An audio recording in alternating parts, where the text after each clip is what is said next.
Thank you all very much.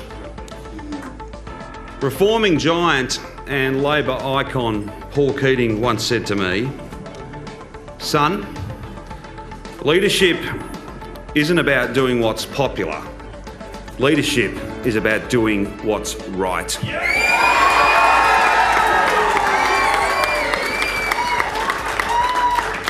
Essentially, he was telling me that leadership is about doing what matters.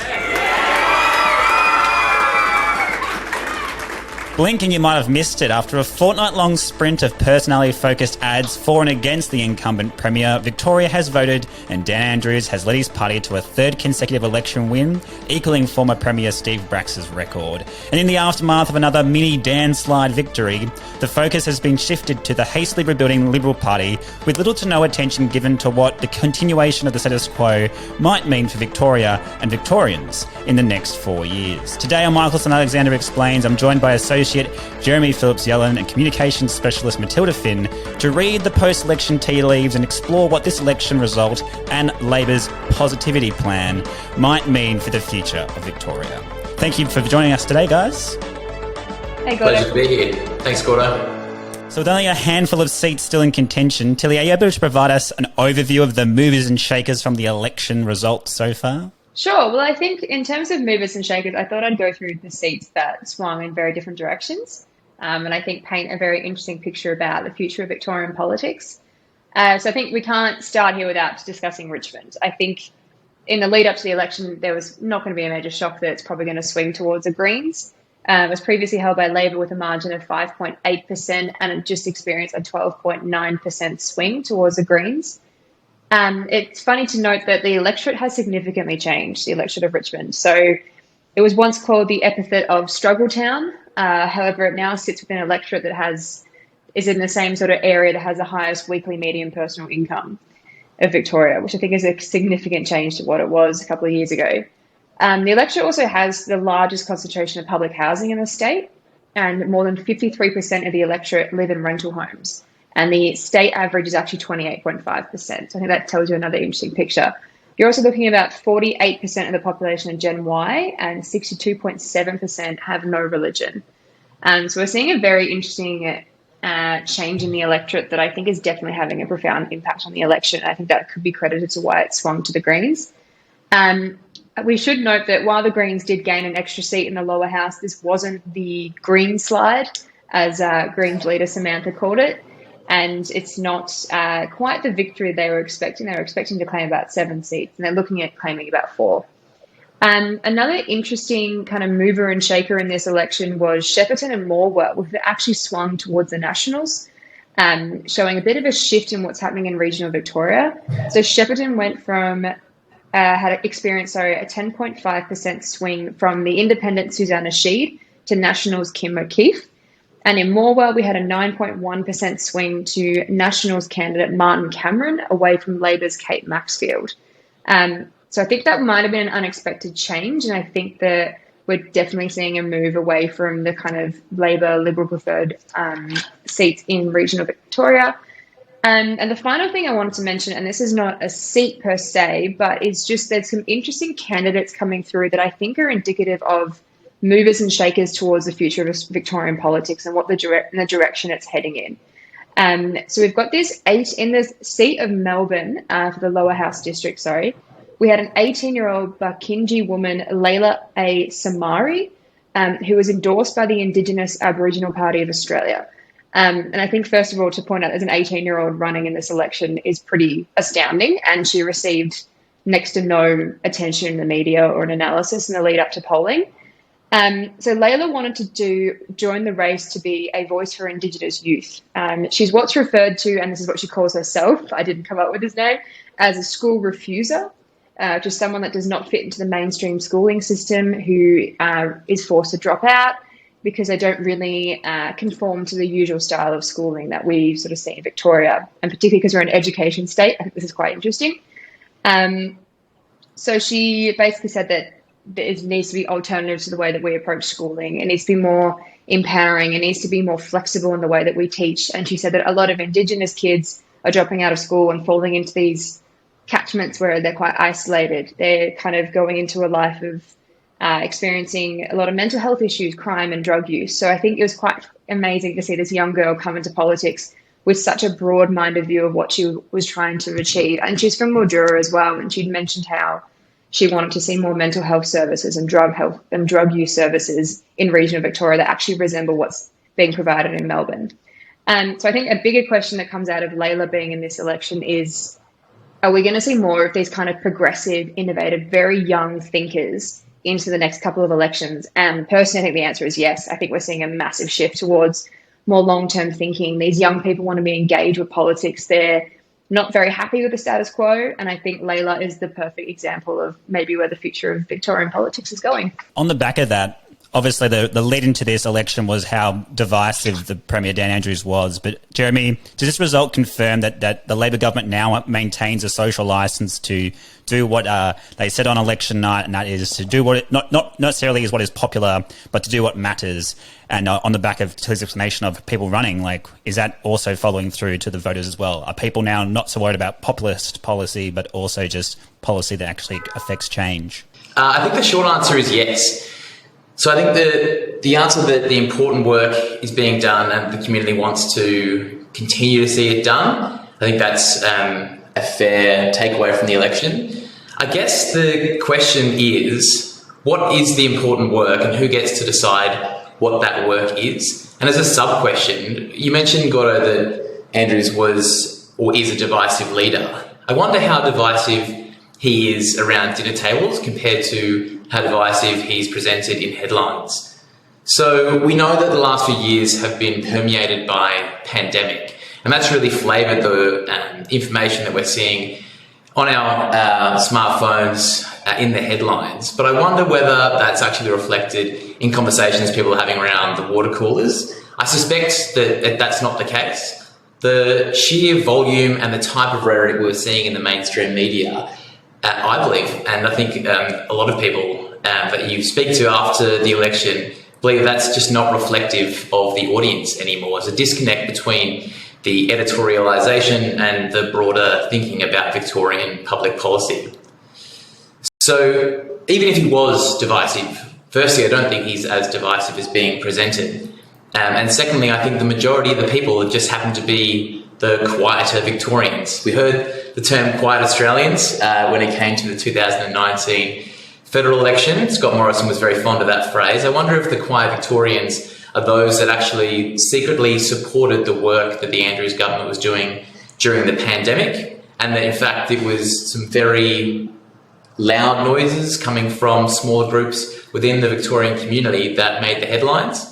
And so I think a huge takeaway from the election is a disconnect between what we're hearing through our mainstream media outlets, be that private or publicly owned, and what the electorate feels. And I think that broader theme, a disconnection of the community from the election campaign, is evident in how some of the votes have gone in those close seats, and also that we haven't actually seen much difference in terms of the majority government in power or the number of seats they have. So the status quo has been maintained, and so I think this is the only litmus test that matters. It's the test that's held on polling day and in recent years in the 2 weeks before. And the result was fairly convincing in favour of the Labor government. And it was run on a couple of keystone pillars of policy, which I'd like to discuss with you, basically the hot topics in terms of policy. And the first one off the bat was, as he was announcing his election win, the Labor crowd at the Melgrave pub burst into the chant of SEC. And so with the return of the SEC, is the energy and resources sector in Victoria about to change astronomically in the next 4 years, do we think? Or will it take a far longer period of time than that? I think there'll certainly be a dynamic shift.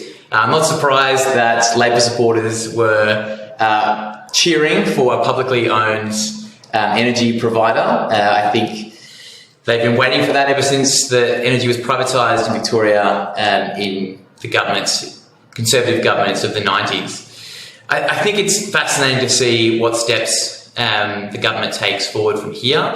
I think it'll be really interesting to see the mix of electricity and energy they put into the grid. They've said that they're looking to have the majority, if not all, of the public energy provider producing renewable energy. They've said they'll have the major ownership stake in each of the different projects within the SEC plan, which is interesting again. They're talking a lot about giving the power back to the people when it comes to decision making in the energy space. And I suppose what's fascinating about the SEC as a concept, and going back to our earlier conversation around what's popular and what's important, I think during the pandemic years, there was a disconnect between what is important work. Often the important work that was being done was to keep people safe, and that meant restricting people's liberties. And so that inherently is unpopular on the surface. People come around to those decisions because they're for the broader good. However, once we move through to a less pandemic-controlled environment, I wouldn't say post-pandemic because I'm conscious that there is still significant impact that COVID's having on the community. But I think we're going to see a greater alignment of policy that is both important and popular. So we're looking at the SEC as a project. We're going to be looking at sort of different subsects of that project. So the first thing is the Labor government investing deeper into the renewable energy space. Not only is that important to make sure we have more renewables in our energy mix here in Victoria, but inherently we've seen that that's going to be a popular policy as well. Where Labor have lost seats in this election, they tend in the major to have lost it toward more progressive parties. So we've seen the Greens have a bigger stack of seats in inner city Melbourne, and we've seen even some environmentalists within the National Party get traction in the regions when it comes to action on climate change. And so I think the SEC represents both important and popular work when it comes to action on climate change. Premier Andrews is talking about jobs that we might be able to create through the SEC. I think the last figure that I saw, Premier Andrews' quote was 59,000 jobs statewide. That's going to be a popular policy if we can create that many jobs, especially when it comes to renewable energy. And so I think the SEC is going to cause a fundamental shift in the way the Victorians view their energy providers, especially in the final context, which is the price of energy. The SEC is designed to have a more competitive marketplace and to have more energies in the mix. If consumers start to vote with their climate credentials and start to choose an energy provider that is putting renewable energy in front of finite energy resources, then we're going to see a movement with their wallet. So people will start purchasing their power from that provider. That will then force the private sector to make adjustments to their energy mix as well. And so in those three prisms, the cost of energy, where we're getting it from in terms of renewables, and of course the jobs that we can create, I think we see that these are important policy shifts, but they will also be very popular. Yeah, I was going to also add that I think we were talking about this before, Jez, but the fact that this is going to really create or kind of spur into Daniel Andrews' legacy as a premier. I think to bring back something that, Jeff Kennett privatised in 1994, I believe, it's quite a miraculous thing to bring it back and be quite confident that it's going to work as well. I think he's covered to this all guns are blazing. He's like, we're going to bring it back and it's going to work and it's going to bring down energy prices. And for the majority of Victorians, it's like, great. We want to lower the cost to our pockets every day or every week that we're spending in bills and all those sorts of things. So I think in addition to this, then we're going to look at things like the Metro Tunnel project and social reform and things like that. So I think it's going to be interesting over the next couple of years how Dan Andrews curates what his legacy is going to be. And I imagine the SEC is going to be a huge part of that. Yeah, I think that's a great point, Till. It's unlikely that governments get returned for a third term. It's very unlikely and unusual in Australia that they return for a fourth with the same leader in charge. So I wouldn't be surprised if Andrews sees out the 4 years. I also wouldn't be surprised if he transitions out of leadership before that to set up the Labor Party for their 2026 election campaign. And I fully agree with you, Till, that a lot of the next few years will be focused on what is the Andrews Labor government's legacy. And I think there'll be a couple of large projects that look to sculpt the community here in Victoria for decades to come. And the SEC is going to be one of those.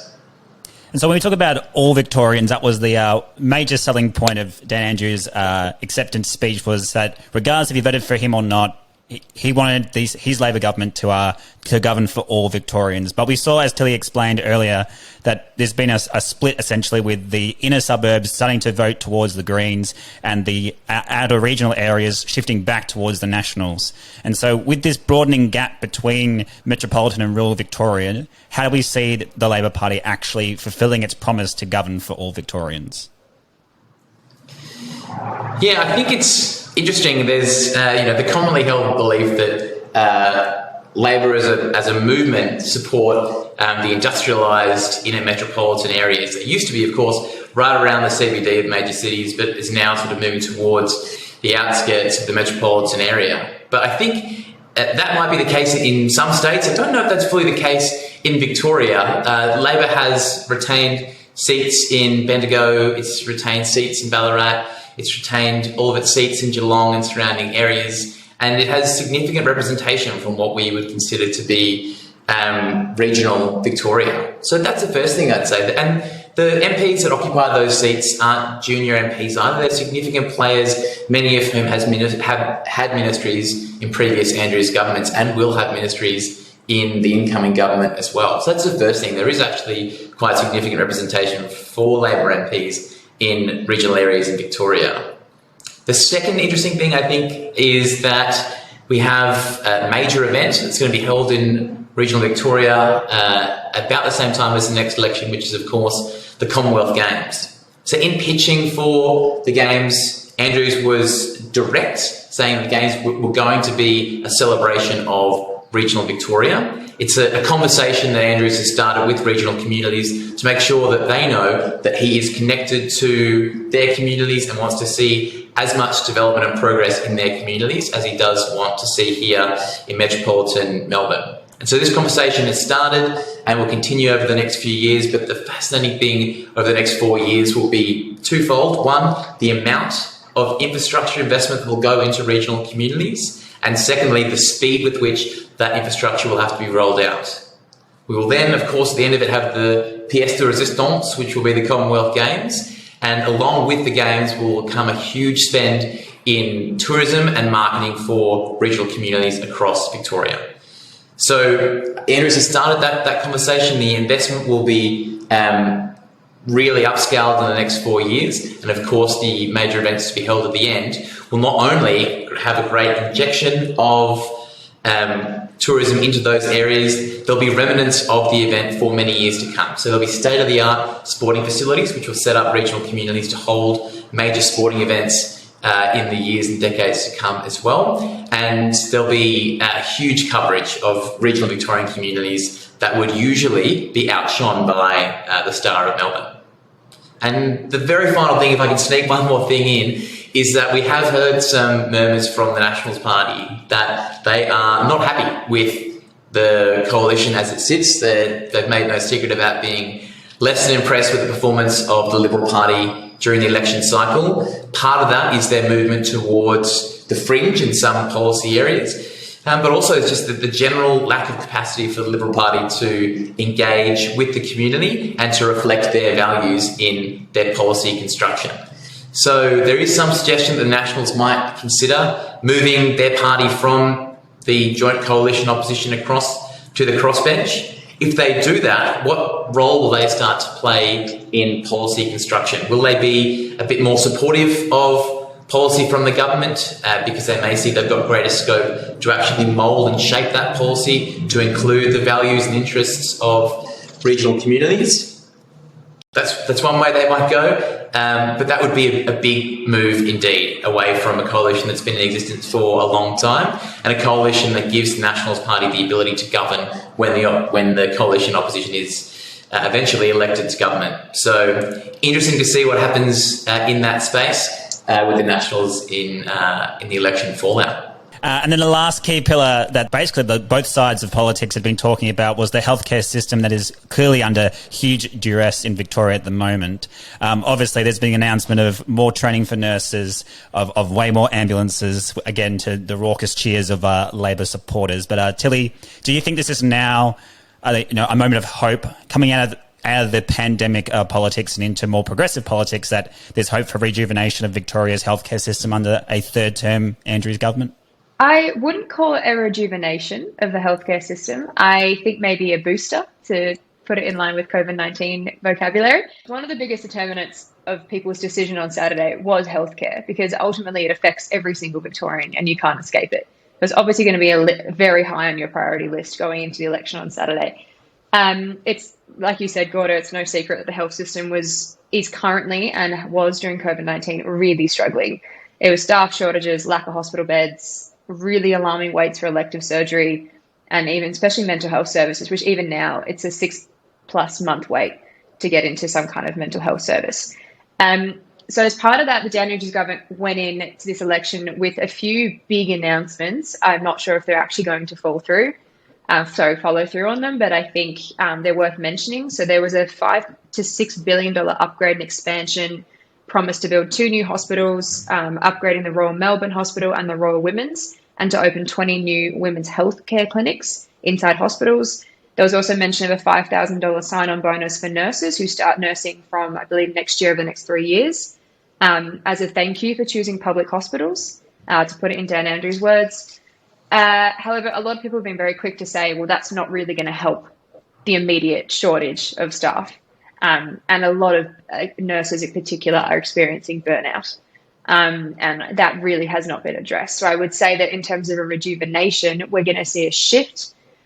We are actually seeing, which I thought was interesting to note, applications for nursing and midwifery, and not just coming from Year 12 students, are actually on the rise for the first time in a couple of years, which is quite unexpected. The Age covered this a couple of weeks ago, and it really piqued my interest. So it's going to be interesting to see if we can actually rejuvenate the system completely. Maybe these numbers will continue to grow and those shortages might start to kind of balance out over the next couple of years. But yeah, I think I'd call it a little bit of a booster, and we need to see if they actually follow through as well. The Victorian Labor government under Dan Andrews has been the self-dubbed most progressive state in Australia. He said that Massachusetts is the Victoria of the United States, which is a very bold claim, but obviously feeling high on a big win. However, with left-leaning minorities predicted to make up the balance of power in the upper house, so with the Greens, the Legalised Cannabis Party and the Reason Party, do we think that now Labor has not only the appetite, but I suppose also the support to address the more pressing issues around AOD, mental health, justice reform, and even things that are, I suppose, less controversial, like affordability and availability of housing? So I think the short answer is yes. They have the capacity to address those issues. The more pressing question, I think, is will they be high on the agenda? Will Andrews be looking to cover these issues first? And I think to what Tilly was mentioning before with healthcare reform, I think that's a far more pressing issue. We know that the healthcare system is under pressure at the moment. It was before the pandemic. It's been under pressure, extreme pressure for years, and workforces are at breaking point. Infrastructure has been neglected during the last few years as well. And so we saw during the election that there was huge commitments to the acute end of healthcare services. We saw big commitments to emergency services, and in the main, we saw huge commitments to hospital spend. But I think what is more challenging, and what we've seen a little bit of an appetite for during the election, is actually a resetting of the healthcare system in a big reformatory way. So there are voices out there that we've seen during the election campaign that are saying that we shouldn't miss the golden opportunity that we have to reset our healthcare system and reprioritise different sections that have been neglected when compared with the bright and shiny commitments that you can make to hospitals. We've seen the RACGP, the Royal Australian College of General Practitioners, active during the Victorian election campaign, calling for greater focus on and support for general practitioners. So we know the GPs in Victoria are few and far between. They have huge wait lists. When you get in to see a GP, you're there for 10 to 15 minutes by necessity because they need to move on to the next patient of the day. We've seen groups within the healthcare mix in Victoria forming coalitions to engage directly with government, calling for a redistribution of funds away from, not necessarily away from the acute end, but a sharing of those resources with the primary care settings. So we've seen groups from the community healthcare setting, the RACGP, we've seen other primary healthcare groups calling for an equal share of the funding, because there's no way we can solve the issues we're seeing at the acute end if we don't start to treat patients earlier on in their healthcare journey. a patient's first interaction with the Victorian healthcare system, be it the federally funded system or the state-funded system, it should not be at the emergency end. It should not be at the acute end. We should be able to service our community here in Victoria in their communities, wherever they live, with healthcare professionals that are specialised in the type of healthcare that each patient needs. And we should be able to see them far earlier on in their healthcare journey so that we don't have patients turning up to emergency departments as their first port of call, because they're a long way down the journey. Their care is going to be really intense. Their healthcare outcomes will be worse. And for bean counters in government, it's going to be more expensive as well. So I think, yes, there's a greater capacity to do work in the progressive space. I think it's important that we look at the AOD and mental health systems, because there's brilliant work being done in both of those two sections of our healthcare setup, but those sections are particularly fragmented. They don't communicate well with one another in terms of their service provision. They don't communicate particularly well as a group to government as well. And so if we can build in some supportive infrastructure around the amazing work being done in the AOD space and in the mental health space, then we can hopefully begin to see some better outcomes for Victorians. The final thing I'll say is, yes, there is a more progressive government in Victoria, especially a more progressive upper house, but we also have a more progressive federal party of government than we've had for many years as well. So I think it's interesting to have a look at the policies that the Victorian government now look to approach, and also how they work with the federal government in terms of looking to cost share those projects. There's going to be an ideological alignment that we haven't seen for the full period of the Victorian government. And so there'll be capacities to take leaps and bounds in the next few years that potentially the Victorian government hasn't seen before. Tilly, you mentioned before that this third term allows Dan Andrews to build upon his legacy, and obviously the big build is what's been mostly talked about, and the exit from the pandemic, I suppose, status. But also what has been mentioned a lot this election campaign was the big debt that Victoria has as well. Do you see this government being able to balance those two things? Can they still, go full steam into the big build and things like the suburban rail loop, which will be probably Dan Andrews' biggest piece and legacy piece, if he does pull it off? Or will there have to be a commitment to reducing the big debt that Victoria has at the moment? He's got a pretty miraculous opportunity, or a pretty important opportunity in his third term to keep progressing the initiatives that he started in his first and his second term. So if you look at something like the Metro Tunnel project, that's been in the works for so long. I can't even say how long that's been going on. So to have that actually happen, I think he's going to commit to some big builds. I think if you've got the Metro Tunnel project, I think if you can get the SEC up and running, he's claiming that it's going to take all this money out of the private sector and boost it into the public sector.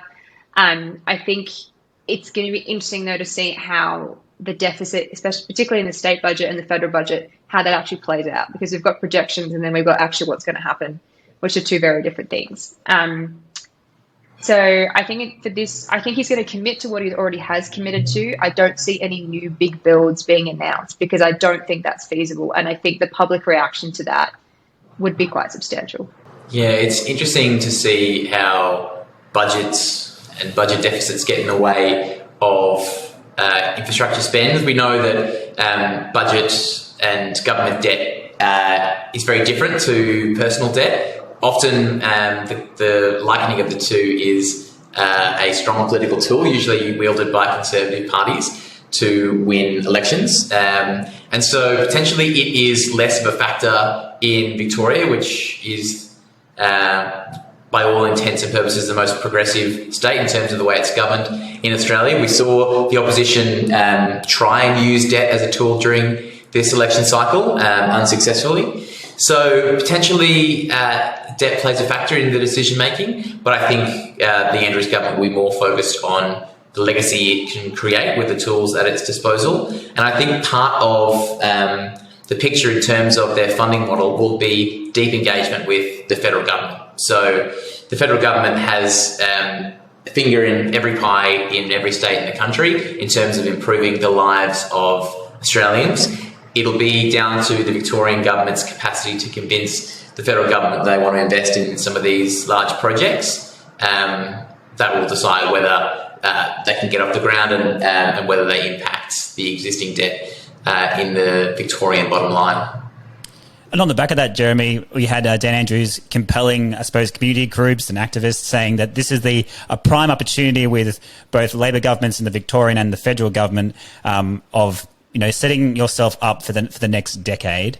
How does having a dual Labor government in both levels of governance change how you might approach things in regards to government relations? Well, I think we have two future-focused governments. We have two governments at a state and federal level that are looking to create meaningful change that will service their communities, Australia-wide and here in Victoria, for decades to come. But they can't do it alone, and they'll need the support of industry in order to, A, be across all of the improvements that could be made, and B, go about making those improvements. And so the most important thing for businesses, for not-for-profits, for non-government organisations, for peak representative bodies, is to bring the key players from both jurisdictions to the table. Federal government decision makers, state government decision makers, and help guide the way that they go about enacting their plans over the next 2 to 4 years, whilst both parties are in government, potentially more like 6 to 8 years if those governments are then re-elected.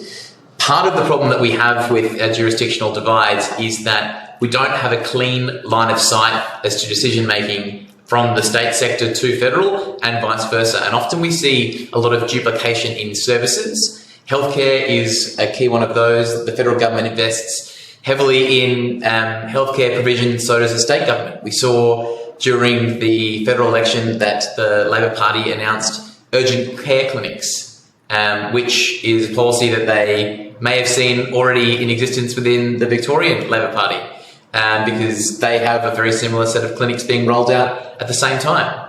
And so it's the communication between those decision makers which is key, and that is the new element that we would encourage clients and everyone looking to engage with either state or federal government to include within the narrative that they bring to the table. Our clients work across those jurisdictions. They have to, by necessity, they're skilled at doing so. They understand the industry. They understand how they can get things over the line. They understand all the hurdles between them and progress. And they're going to be the key conduits for both state and federal government to be able to make the change that they want to see. So I'd encourage them to create that narrative, to be the guide, to take the lead, in fact, bring policy changes to both sets of government at the same table and try and solve the problems together. And my final question to round out this election podcast is to do with the other side of politics, the Liberal Party in Victoria, and their dictator Dan and their smear campaign eventually fell on deaf ears with the quiet Victorians voting with their head and not with their hate, as Dan said in his election speech. Tilly, do you think this will propel the Victorian Liberal Party and maybe the Liberal Party in general to approach their time in opposition with an increased focus on policy and not just mudslinging, as has been the case probably in the last two campaigns, both federal and state? I mean, going back to what I was saying before about, younger voters and younger thinkers who are very progressive and want to turn the wheel a bit more and change things and kind of disrupt the current political landscape. I mean, if the Liberal Party want to engage more young people and kind of connect with them on a deeper level that's not as quite superficial as just being at a polling booth and talking to them, I think they're going to have to go to a more policy view instead of the individual politics side. I mean, we saw some pretty horrific smear campaigns in some of the right-wing media. And I think a good example to understand is that the Australian media, particularly a lot of the left-leaning media outlets, made a decision after the 2019 Scott Morrison win that they were actually going to change the way that they do election reporting. They weren't going to lean into that kind of, we're going to attack individual people and their character and scandals that are erupting, as important as they are, I should say. And we're actually going to go towards what voters actually care about and what are the key issues and what are these politicians going to deliver on, or what do they say they're going to deliver on. And I think this year in particular, we saw a massive shift in that. And I think the Liberals didn't really heed this warning. They probably should have taken that lesson from Australian media. I think a lot of those outlets are very reflective of what the actual Victorian demographic in particular for this election actually care about. And they even put out calls. What do you care about? What do you want us to cover? What are the main issues that are going to persuade your vote? So I think the Liberal Party could actually take a really good lesson from the way Australian media coverage, particularly left-leaning, media outlets chose to cover this election and sort of go into policy issues, and particularly long-term policy issues. Like, we're in an age now where things like climate change and energy prices and housing affordability is massive, particularly for that young Gen Y, Gen Z population coming through. So if you're going to make policy decisions, don't just make immediate ones. Make ones that are going to affect people for a long time to come and make you have trust in them.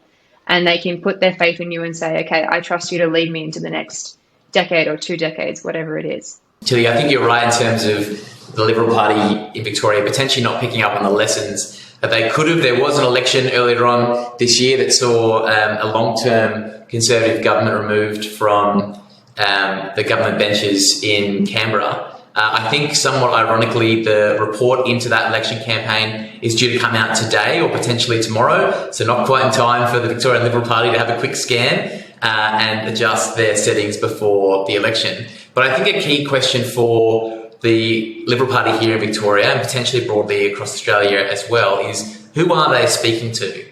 So Conservative parties traditionally look at progress with a very, very steady hand, and the generations that they have predominantly been speaking to are the older generation, so the silent generation and the baby boomers as well are the key generations that they've been speaking to. And we've seen long-term Conservative governments in Australia quite recently because they were the dominant voting bloc. We've now seen a significant change in the dominant voting bloc. The largest voting contingent in Victoria at this election was Generation Y, so people in their late 20s and 30s, and they are looking for something different. They actually are engaging with their political parties to drive into the policies, settings that they're bringing to elections. And I think that when they look into the Liberal Party's offering at this election, they were found wanting. The Liberal Party weren't looking to connect with those groups. They weren't engaging with the policies that they were looking to see. And so they lost those votes. Interestingly enough, we saw a significant swing against the Labor Party, but we saw that here in Victoria in the western suburbs in seats that had substantial margins to the Labor Party, and so they didn't lose those seats. The electoral dial wasn't impacted, and the Liberals didn't make the gains they needed to in what used to be traditional Liberal heartland in the inner east and eastern suburbs of Melbourne. And so I think they'll have to review exactly who they're speaking to, and also importantly, who is doing the listening and who is doing the speaking. I think it's long overdue in the Victorian Liberal Party. They looked at a change in leadership style, potentially a change in the gender of the leader as well, but certainly a change in the political spectrum that that leader is looking to engage with. I think they've run the far-right experiment to the end. I think it's proven to not be successful, and they've lost the middle ground to Labor, who's then flanked on the left by some increasing progressive political parties in Victorian Parliament. And so if they're going to become relevant again in 4 years' time, they're going to have to select a leader that takes back that middle ground, that speaks to the larger voting blocks of Gen Ys, Gen Xs, and they're going to have increasingly large numbers of Gen Zs at the polling booths in 4 years' time as well. There we go, a great forecast for the things that are ahead. Thank you very much, Jeremy and Tilly, for your time today, and thank you all of those of you who are listening. If you found today's episode either entertaining or insightful, make sure that you subscribe to Michelson Alexander Explains on your podcast platform of choice or via our YouTube channel. And if a topic or theme that you would like us to cover in the future, let us know by leaving a comment or a review. Until next time, this is Gordon signing off from Victoria, still the greatest place to be.